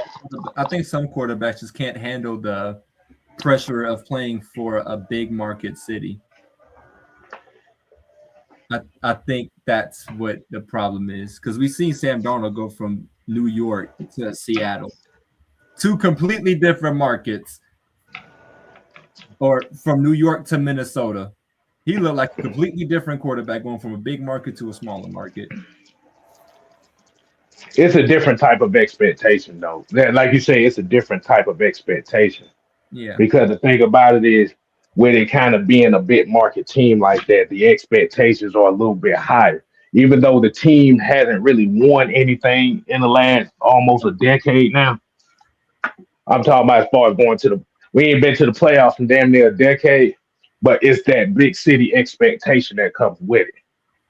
And like you said, we're Atlanta. We're the city of Flash. We're a city of resurgence. We expect excellence. So if you talk about that haiku, exactly. But for him, but where Michael Penn is what he kind of won me over was the fact that he was willing to call out the dumb shit. He called out the dumb shit that was going on. Dumb shit from the coaching staff that everybody wanted to say, and everybody too chicken shit to say it. Mm-hmm. I mean, you saw Drake. Drake was losing it on the sideline. Drake. He was just trying to look. I think Drake was just worried about getting his paycheck. He already knew his money was coming. He was just like, no. I saw him on the sideline going right at Zach, going right at TJ. He was going right at them on the sideline. So I know Drake was done. Bijan, you saw it on his face. Bijan was not happy. Oh yeah, nah. After that Carolina game last year, like to end the year, he was done. He was like, ain't no way. He was Mike just was speaking for everybody, and that's what you want for your quarterback. Exactly. Mike was speaking for everybody, and they knew if they did it, chances are they wouldn't be getting it. And I think that's what you need out of your quarterback. Matt Ryan did it, and that's why I said for the longest of time, I think Grady Jarrett is the biggest bitch in the universe. Him and Quinteros, they only cared about getting their money. They didn't want to. They would say this about this and say about this. Man, it's the same recycled bullshit. Say what you feel, man. Say what the fucking problem is. I'm here. And Penix, he threw his reputation on the line for saying that shit. He threw his whole everybody. He said the whole staff ain't him. He threw Kirk under the bus too. Everybody. Mike didn't kill him. Exactly. That statement, we ain't heard not one thing said about him from Raheem, from Zach, from Kirk, nobody. Well, Kirk says something. He said that he believes Penix will be a great quarterback at the end of the year. He said that. Yeah, he knew he was fucking gone. That's why he said that bullshit. Exactly. He said that he knew he was gone. Exactly. Oh yeah, and don't forget DJ Will basically called him a crybaby, called him a crybaby girl for that too. Yep. Notice how Matt Ryan, Kevin Stefanski, and Ian Cunningham got rid of everybody that was a hindrance to the Penix's development. I talked about that the other day. About that. Oh yeah. Oh, it's not even just everybody that was a hindrance. The motherfuckers got rid of all the media people that they got rid of all the media people that was goddamn feeding that bullshit to the masses. Mm-hmm. They literally fired their whole Falcons digital team. Bro, literally, it was crazy. It was crazy how you saw that. I was kind of upset they got rid of Taryn Wack though. I like her. The thing about it was she was kind of feeding into it a little bit too, even though it wasn't as egregious as everybody else. Yeah. Like I said, she's like really, really, really close to those that fed into it. They're like, okay, yeah, you got fired by proximity. Uh-huh. And I think that's kind of good that they did that because the thing about it is, and we've always talked about D-Led, Marzeno, and stuff like that. Like these were kind of the main guys that were they were feeding into the insecurities of the Falcon fans when it came to the quarterback position, i.e., the Michael Vick experience. Uh-huh. That's how they was able to gaslight everybody into this fanfare tribal warfare thing going on. So when they came in, they said, "Well, fuck that, man. We getting rid of all these niggas. Don't even ask him no questions because we already know the bullshit he about to say." One thing that's guaranteed though is ever since DP said that Tori McElhaney has been his favorite reporter, she will never lose her job ever. Man, Tori is the greatest gift on earth. She is the nicest. If you know Tori, she is the nicest person in the universe. Mm-hmm. And the And thing about and the thing about it is, she will ask the questions that will be like them, but she will also ask questions about other things yeah, Yeah. on the team. So it made it seem like she cared about what the team looked like instead of what the quarterback looked like or what the image of the quarterback looked like. yep. She would ask about offensive linemen. Yeah, Like a real she's a real fan of the game and she understands her job, and that's what I think a lot of these reporters and journalists they get mixed up. They start selling articles instead of doing a dang on job. mm, that boy D-Led went on a whole tirade after goddamn Raheem Boyd got fired. Boy, that boy went on a whole tirade. He's Fuck Mhm. Falcons this, fuck Falcons that. Boo blues that, blah that, blues that, blah blah. Yeah, Yeah, okay, motherfucker. D-Led, he did that every time the Falcon didn't do something he liked, he went on the tirade. And but that's a good thing they did. What they did was, like you said, they brought in coaches to help develop the quarterback position. You also got rid of the spoiled apples that was constantly feeding the bullshit to them that's basically gaslighting warfare in Atlanta. Mm-hmm. Like you got rid of the think about it. Think about the two things that they did first. They fired the Atlanta Falcons medical staff. That was the first thing they did. Woo, boy. That was the first thing. I didn't. I meant to say that. That was the first thing they did. They fired the medical staff first. I know they were lying most of the time, half the time. Because ain't no way some of those injuries just popping up out of nowhere. Half the time we didn't know what the hell the injury was. Look. BP said she asked about Troy and Bryce, and them fools couldn't give her a straight answer. I knew it was time for them to go there.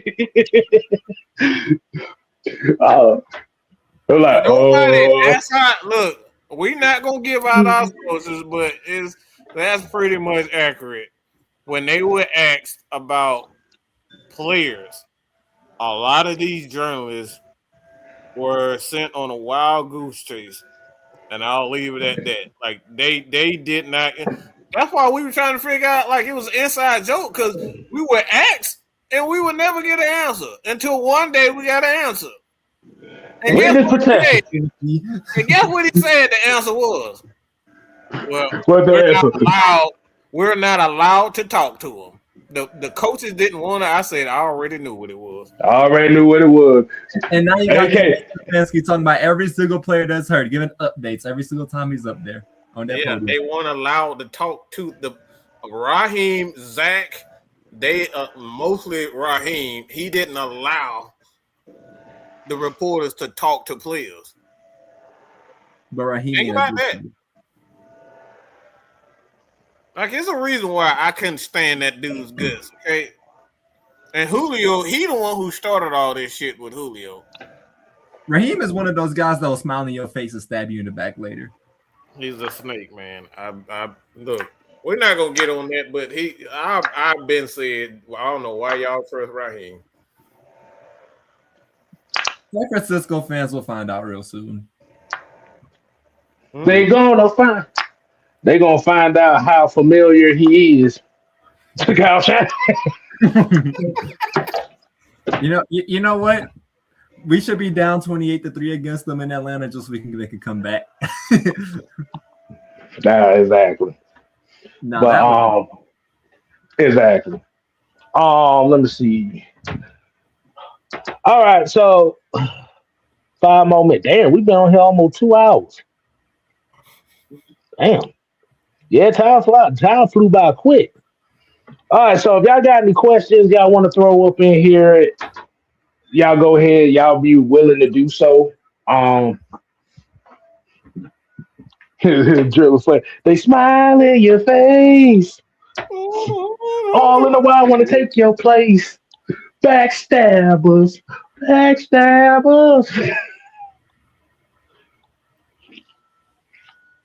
Hey, look, that's what I always say, man. I portray the world before I let the world portray me.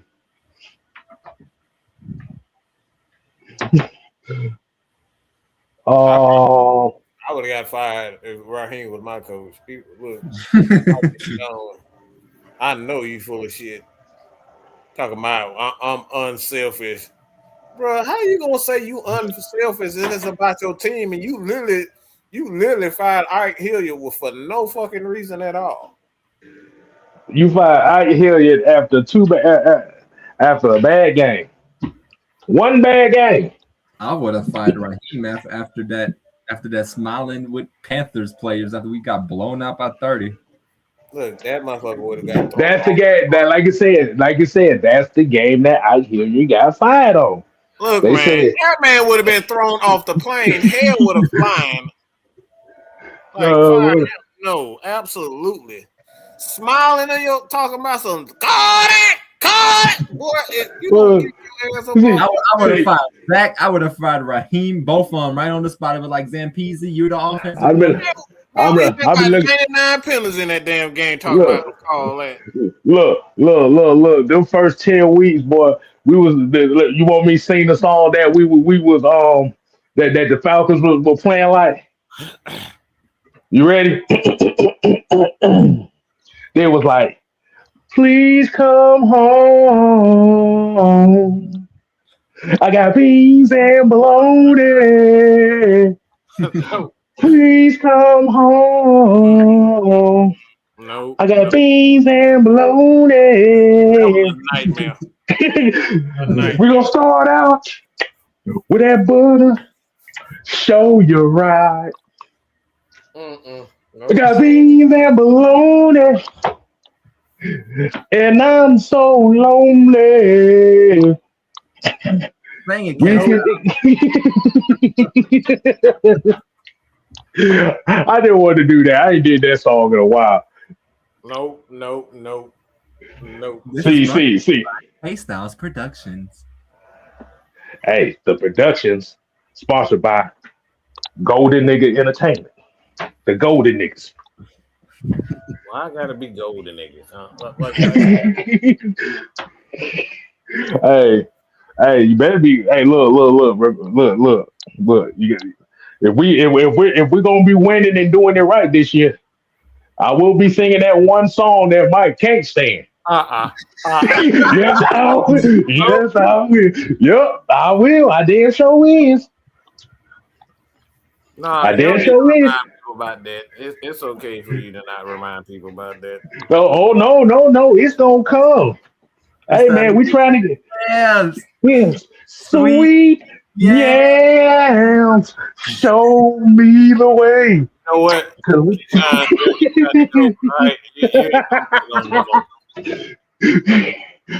we about to get out of here anyway, man. I'm about to go. I'm about to brew this tea up right quick, man. So hey, man, y'all really up here singing that damn song. Boy, good Google. Hey, we just want to get to the yams, man. We just want to get to the yams. But for real, let's go ahead and get up on out of here, man. Like I said, y'all got any last thing y'all want to get off? Get off? Nah, I think I got everything for now. I'm good. Okay. So, like I said, man, I just wanted to buy a little bit of time because we right here at the 2 hour mark. Hey, man. Till next time, people. We ain't here to play. Oh no. We here to stay. Oh yeah. Dig it. You ain't gotta go home. But you got to get the hell out of here. Ooh, yeah.